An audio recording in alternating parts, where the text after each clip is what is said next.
اذان کے بعد دعا کرنے کا طریقہ، اذان کے بعد ہاتھ اٹھا کر دعا مانگنی چاہیے، یہ بغیر ہاتھ اٹھائے دعا مانگنی چاہیے؟ درست طریقہ بتا دیں سلطان محمود ڈیرہ غازی خان سے۔ دیکھیں اذان کے بعد ہمیں نہیں ملتا اسلاف سے ہاتھ اٹھا کے دعا کرنا، تو یہ جو مخصوص الفاظ کی دعائیں ہوتی ہیں، چاہے وہ فرض نماز کے بعد ہو چاہے وہ اذان کے بعد ہو، یہ وظائف ہوتے ہیں، یعنی مخصوص الفاظ ہوتے ہیں، تو ان میں اصل ہاتھ اٹھائے بغیر ہی ہے۔ جیسے ہم مسجد میں داخل ہوتے ہیں تو ہم درود شریف پڑھ کے دعا مانگتے ہیں اللہم افتح لی ابواب رحمتک، مخصوص الفاظ ہیں نا، اس میں ہاتھ نہیں اٹھائے جاتے۔ اسی طرح کھانے سے پہلے کی دعا، کھانے کے بعد کی دعا، سونے کی دعا، اٹھنے کی دعا الحمدللہ الذی احیانا، سونے کی دعا اللہم اسلمت نفسی الیک ووجہت وجہی الیک، یہ جتنی بھی اس طرح کی دعائیں ہیں یہ ساری بغیر رفع الیدین کے ہیں۔ تو اسی طرح اذان کے بعد بھی مخصوص الفاظ کی دعا ہے اللہ رب ہذہ الدعوۃ التامہ، تو یہ بھی بغیر ہاتھ اٹھائے۔ چار اماموں کی کیا حقیقت ہے؟ فقہ کے چار اماموں کی کیا حقیقت ہے؟ نبی صلی اللہ علیہ وسلم کے زمانے میں ان میں سے کوئی نہیں تھے، تو بعد میں یہ دین کیسے اماموں میں بٹ گیا؟ نبی صلی اللہ علیہ وسلم کے دور میں چار امام نہیں تھے، مگر جو انہوں نے فقہ مرتب کیا ہے وہ فقہ نبی صلی اللہ علیہ وسلم کے دور میں موجود تھا۔ فقہ کا مطلب قرآن و حدیث سے جو مسائل نکالے گئے ہیں، تو وہ مسائل تو نبی کے دور میں موجود تھے کہ یہ جائز ہے یہ ناجائز ہے، تو اس کی ترتیب ائمہ اربعہ نے دی ہے۔ یہ چار امام ابو حنیفہ، مالک، شافعی، احمد بن حنبل رحمہم اللہ تعالی، انہوں نے اس کو مرتب کیا ہے۔ تو یہ مرتب بعد میں ہوا ہے، یہ نہیں کہ تھا جیسے حدیث جو تھی نا امام بخاری نے مدون کیا، تو امام بخاری نے تو بہت بعد میں اس کی تدوین کی، امام مسلم، امام ابو داؤد، سب محدثین نے تدوین کی ہے، اس سے پہلے بھی تدوین ہوئی ہے لیکن اس اتنے جاندار اور شاندار طریقے سے نہیں ہوئی۔ موطا امام مالک تھے، امام مالک رحمہ اللہ نے موطا کو مرتب کیا، تو ہم تو نہیں دیکھتے نبی صلی اللہ علیہ وسلم کے دور میں اس طرح سے حدیث کو مرتب کیا گیا ہو، لیکن حدیثیں تو تھی، ترتیب ان کو بعد میں دیا گیا ہے۔ تو جو دلیل منکرین حدیث دیتے ہیں نا حدیثوں کے من گھڑت ہونے کی، وہی دلیل ہمارے بعض حضرات بعض اسکالرز دیتے ہیں فقہ کے غلط ہونے کی۔ منکرین حدیث جو پرویزی فرقہ ہے وہ کہتا ہے یہ تو بہت بعد میں کتابیں لکھی گئی ہیں، اسلام تو بہت پہلے آ گیا تھا، حدیث کی کتابیں تو بعد میں لکھی گئی ہیں، تو یہ تو اجمیوں کی سازش ہے اسلام کے خلاف، قرآن کے خلاف۔ تو یہی دلیل وہ لوگ بھی دے دیتے ہیں جو ائمہ اربعہ کو نہیں مانتے، وہ کہتے ہیں یہ تو نبی کے دور میں تھے ہی نہیں، اور یہ فقہ تو بعد میں لکھا گیا ہے، تو نبی کے دور کا تو نہیں ہے یہ۔ تو یہ سب جاہلانہ باتیں ہیں، مرتب بعد میں کیا گیا ہے، مسائل اس کے وہی ہیں جو نبی کے دور میں تھے، صحابہ تابعین سے منقول ہیں، نبی صلی اللہ علیہ وسلم کی احادیث سے منقول ہیں۔ بالکل اس کی مثال ایسے جیسے کوئی جاہل اٹھ کے کہے کہ یہ جو ہم قرآن پڑھ رہے ہیں مصحف عثمانی، یہ تو نبی کے دور میں تھا ہی نہیں، تو ہم یہ اس کو کیسے مان لیں کہ یہ نبی کا قرآن ہے؟ او بھائی قرآن نبی ہی کا ہے، مرتب حضرت عثمان نے کیا ہے، اس کو ترتیب حضرت عثمان رضی اللہ تعالیٰ عنہ نے دی ہے۔ اسی طرح فقہ بھی ائمہ اربعہ نے مرتب کیا ہے، فقہ وہی ہے کیونکہ ائمہ اربعہ کے دلائل قرآن و سنت ہی ہیں، تو قرآن و سنت ہی کی روشنی میں مرتب کیا ہے۔ سوال پیدا ہوتا ہے بعد میں مرتب کیوں کیا گیا، صحابہ نے مرتب کیوں نہیں کیا؟ تو صحابہ کے دور میں ضرورت نہیں تھی، جس کام کی ضرورت جب ہوتی ہے اس وقت وہ کام کیا جاتا ہے۔ جیسے صحابہ کے دور میں حدیث کو مرتب کرنے کی ضرورت نہیں تھی، بعد میں ضرورت پڑی ہے، تو اسی طرح حضرت عثمان سے پہلے قرآن کو مرتب کرنے کی ضرورت ہی نہیں تھی، تو حضرت عثمان کے دور میں ضرورت تھی تو انہوں نے کر لیا، جب کر لیا تو پھر اسی پہ سب کو آنا پڑے گا۔ تو اسی طرح فقہ کے مرتب کرنے کی پہلے ضرورت ہی نہیں تھی، تو جب ضرورت ہوئی تو ائمہ اربعہ نے کر لیا، اب کر لیا تو اب امت اسی پہ آئی، تو آپ بھی آئیں۔ جیسے امت نے مصحف عثمانی کو مانا، امت نے چاروں اماموں کو مانا، ان کے فقہ کو، اماموں کو ماننے کا مطلب ان کے فقہ کو مانا، تو آپ کو بھی اسی پہ آنا پڑے گا۔ 1.5 انچ کی الگ مسجد بنائیں گے تو امت میں اختلاف انتشار ہوگا۔ اسی طرح امت نے جب حدیثوں کی کتابوں کو مان لیا تو آپ کو بھی انہی کتابوں کو ماننا پڑے گا۔ تو اس کے علاوہ اس سے جو امت کا اجماع ہو چکا ہے، اب آپ کوئی نئی کتاب نہ مارکیٹ میں لا سکتے ہیں، نہ ان میں سے کسی کا انکار کر سکتے ہیں۔ تو یہ ساری چیزیں اجماع امت سے ثابت ہیں، اور اجماع امت خود قرآن سے ثابت ہے کہ یہ ایک دلیل ہے۔ یہ ذمہ داری تھی نا کہ قوم کو بہت بڑی تباہی سے بچانے کے لیے پہلے سے انتظام کریں، کوئی انتظام نہیں کیا گیا۔ وجہ کیا ہے؟ انسان 2 وجہ سے کام کرتا ہے، یا تو دنیا میں بدنامی کے ڈر سے، یا آخرت میں اللہ کے خوف سے۔ ہمارے ملک میں دنیا میں بدنامی کا کوئی خطرہ بولو نہیں ہے، نظام ایسا ہے، اگلے الیکشن میں پھر جیتیں گے آپ دیکھنا، اور یہی بھوکی عوام جو مر رہی ہے یہی ووٹ دے گی، اس کی چیخیں نکال دے گی گورنمنٹ، وہاں کی حکومت ان سے لباس چھینے گی، ان سے تعلیم چھینے گی، ان سے نوالا چھینے گی، لیکن ووٹ انہی کو ملے گا۔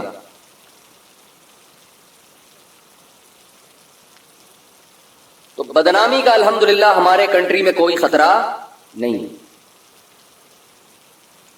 اور آخرت پر ایمان نہیں ہے کہ جس خدا کے خوف سے، کہ اس خدا کو ہم نے جواب دینا ہے۔ جو حالات وہاں ہے نا, آپ دیکھ کر آئے, آپ قابو نہیں رکھ سکتے اپنی آنکھوں پہ. ہمارے جن دوست نے حالات سنائے وہ 20 منٹ تک مسلسل روتے ہی رہے ہیں واقعات سنا. با پردہ عورتیں جن کے سروں سے کبھی چادر نہیں اتری, وہ گھر سے نکلی ہوئی ہیں اور لائن میں پیچھے کھڑی ہوئی ہیں پردے کی وجہ سے کہ ہم مردوں میں نہ آئیں. پیچھے کھڑی ہوئی ہیں, 3 2 دن ہو گئے, ایک روٹی کا نوالا ان کو نصیب نہیں ہوا.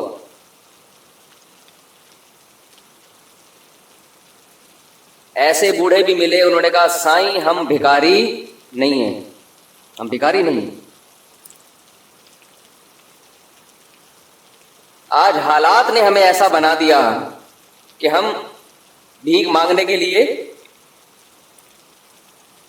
لیے کھڑے ہوئے لائن میں. حالات نے ایسا بنا دیا.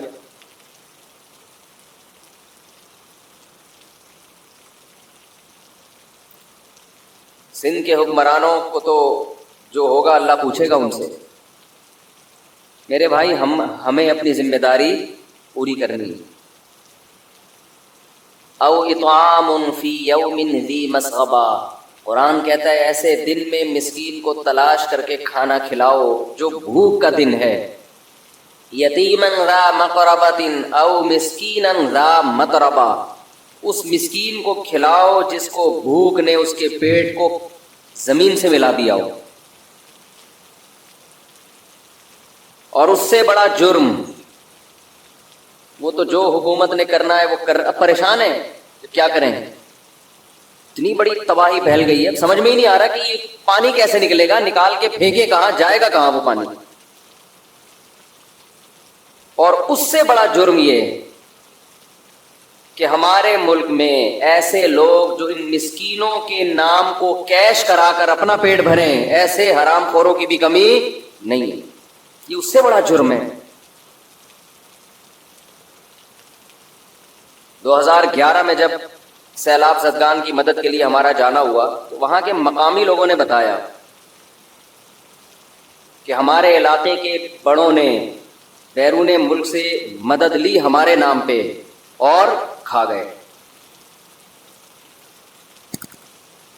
دیکھو اس سے پتہ چلتا ہے کہ آخرت پر ایمان کتنا ضروری ہے. انسان کا آخرت پر ایمان نہ ہو, خدا کی قسم اس سے بڑا درندہ کوئی نہیں ہے.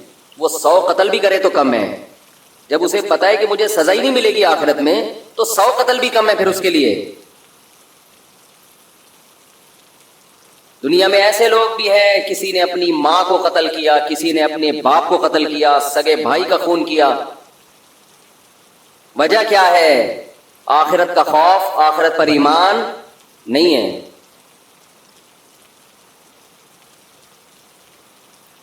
یہ جو میں بیان میں بار بار اللہ کا وجود, آخرت, لوگ کہتے ہیں آپ ایک ہی مضمون کو ریپیٹ کرتے ہو. مسئلہ یہی ہے, افرأیت من اتخذ الہہ ہواہ, اللہ کہتے ہیں کیا اس شخص کو دیکھا تم نے جس نے خدا کو چھوڑ کر اپنی خواہشات کو اپنا خدا بنا لیا ہے. جب آپ اصل خدا پر ایمان نہیں رکھتے تو آپ کا خدا آپ کی خواہشات ہوتی ہیں, اور خواہشات انسان کو بے لگام کر دیتی ہیں.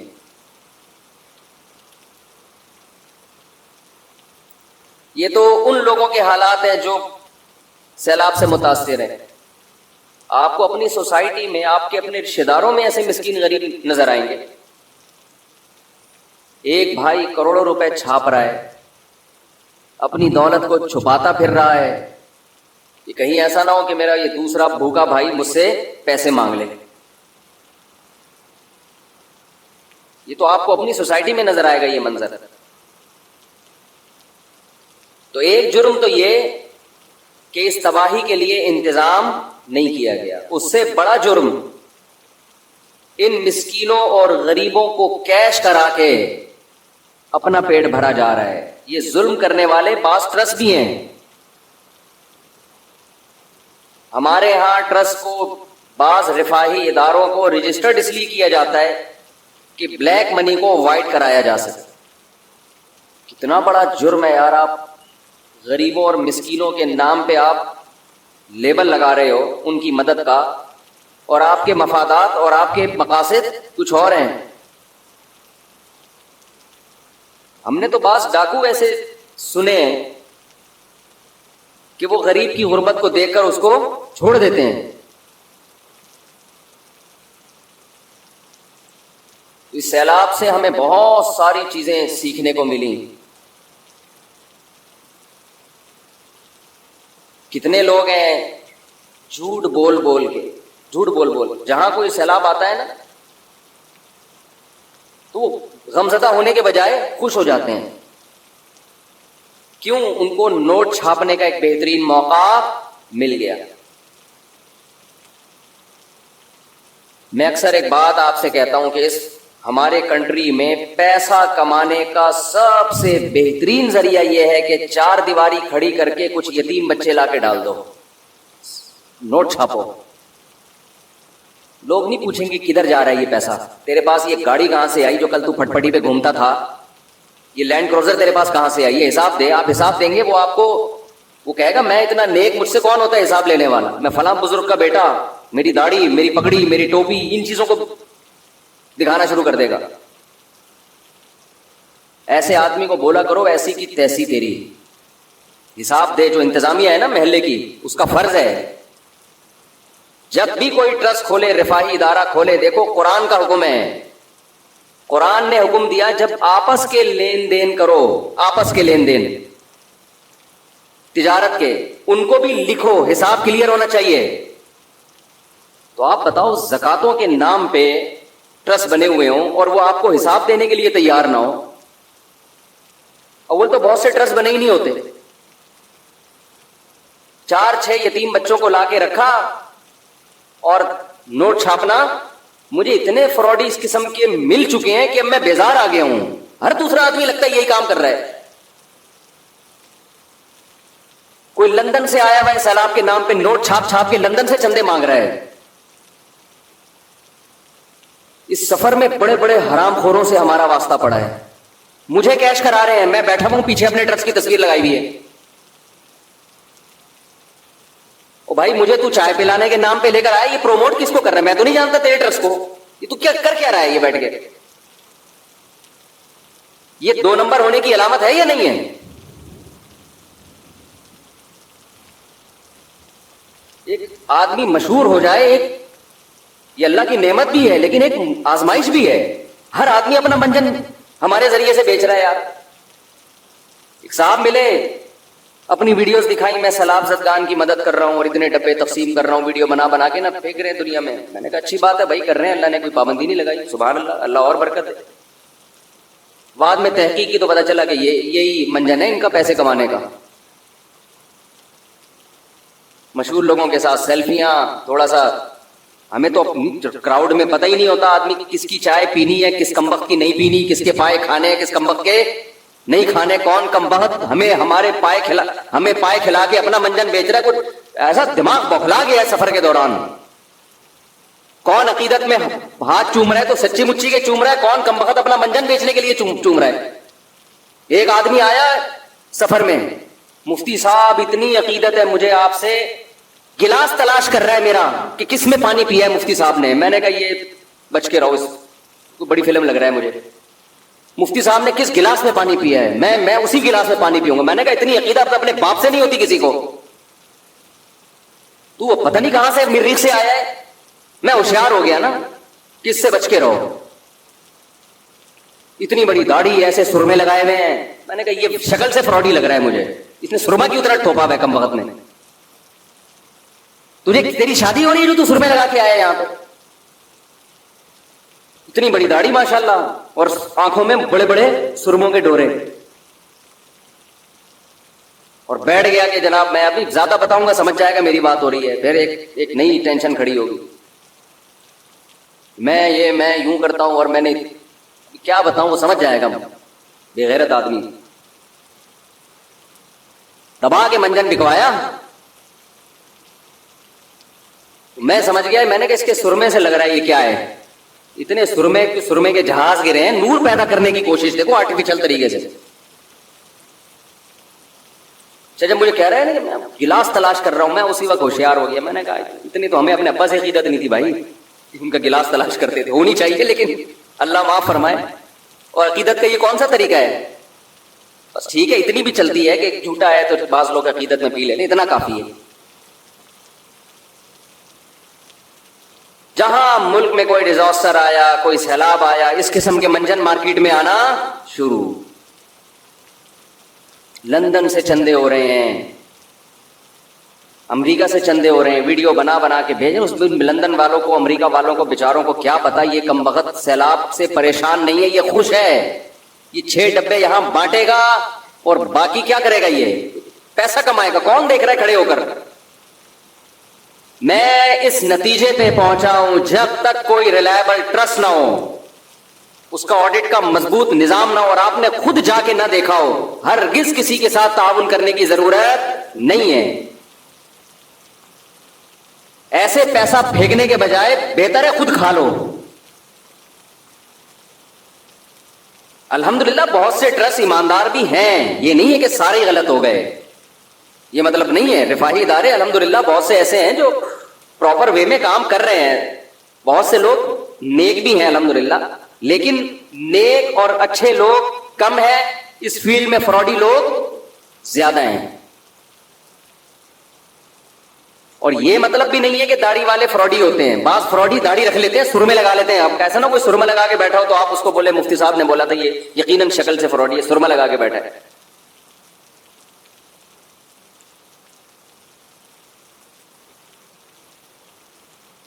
تو یہ بڑے ظالم ہیں. ایک طرف ملک میں آفت آئی ہوئی، وہ آپ کو یاد ہوگا 2007 یا 2008 میں جو زلزلہ آیا تھا، لاشیں پڑی ہوئی ہیں. اور کچھ بدبخت کیا کر رہے تھے، جو مردہ لاشیں عورتوں کی پڑی ہوئی ہیں ان کے گلے سے کوئی سونے کی چین کھینچنے کی کوشش کر رہا ہے، کوئی کڑا نکالنے کی کوشش کر رہا ہے. انگلیاں کاٹ کے لے گئے.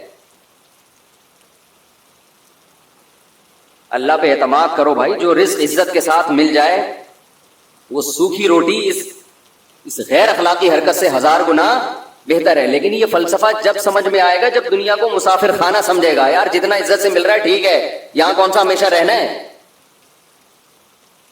جب مسافر خانہ نہیں سمجھے گا تو لوٹ کھسوٹ کی کوشش کرے گا. ٹرینوں کے حادثے ہوتے ہیں. ہمارے دوست ٹرین میں آ رہے تھے، پرانی بات ہے آپ کو یاد ہے، ایک بہت بڑا حادثہ ہوا تھا ٹرین کا. اس میں کچھ تبلیغی جماعت کے لوگ آ رہے تھے.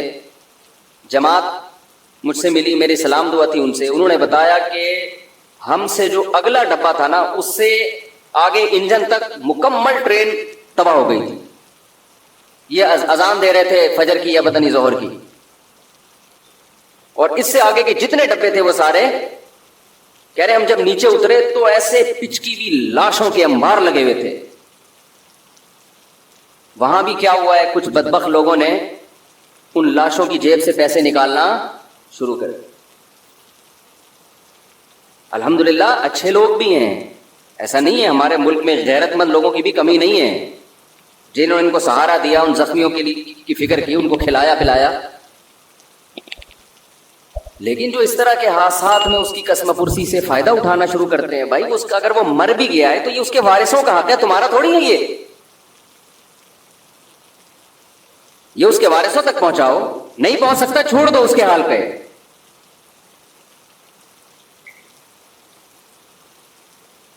وَلَا تَحْسَبَنَّ اللَّهَ غَافِلًا عَمَّا يَعْمَلُ الظَّالِمُونَ. اللہ کہتے ہیں غافل، اللہ کو غافل مت سمجھو جو کچھ ظالم کر رہا ہے. اللہ پوچھے گا، اللہ نہیں چھوڑے گا.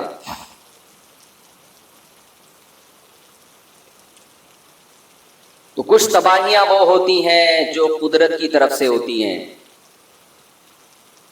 اور کچھ کچھ تباہیاں وہ ہوتی ہیں جو ہماری اپنی مس مینجمنٹ کی وجہ سے ہوتی ہیں. پھر کچھ حالات وہ ہوتے ہیں جن میں آپ غریب اور مسکین کی مدد کرتے ہیں، اور کچھ ظالم وہ ہوتے ہیں جو نہ صرف مدد نہیں کرتے بلکہ ان غریبوں کو کیش کراتے ہیں. میرے بھائی ہماری بہت بڑی ذمہ داری ہے کہ ہم ان لوگوں تک پہنچیں اور صحیح اور غلط میں ہم فرق کریں. ایسے ٹرسٹ بھی ہیں کہ جن کے مقاصد ہی کچھ اور ہیں، مقاصد ہی کچھ اور ہیں.